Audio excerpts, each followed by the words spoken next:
मंडी बहाउद्दीन को ज़िला बने हुए 30 साल हो चुके हैं, लेकिन हम 30 साल में एक भी ऐसा इदारा साफ़ियों को नहीं दे सके जो नए आने वाले साफ़ियों की ट्रेनिंग कर सके या उनके लिए एक ऐसा प्लेटफार्म साबित हो जहाँ से वो सीख सकें। तो नतीजा क्या हुआ कि जो लोग जैसे जैसे आते गए वो अपने ज़हन के मुताबिक जो उनको समझ आई वो करते गए, और रिज़ल्ट क्या निकला कि आज जो सहाफ़त है वो बदनाम हो रही है। जब नाम आता है शोबा सहाफ़त का तो उसमें मैं भी उतनी कसूरवार बन जाता हूँ और बाकी जो साफ़ी दोस्त हैं उनका भी उतनी नाम आता है।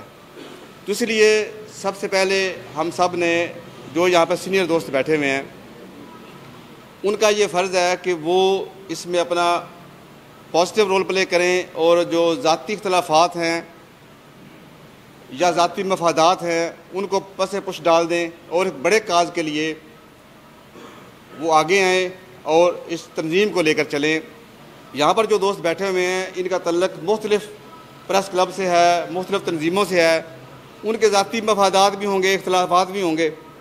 उन इख्तलाफात को पसे पुश डाल के यहाँ पर जो लोग बैठे हैं उनको दिल से कबूल कर लें कि ये हमारे दोस्त हैं, इनके साथ हमने चलना है। तो छोटी सी आप तब्दीली अपने में लाएंगे तो आप देखेंगे उसका कितना जो फ़ायदा होगा।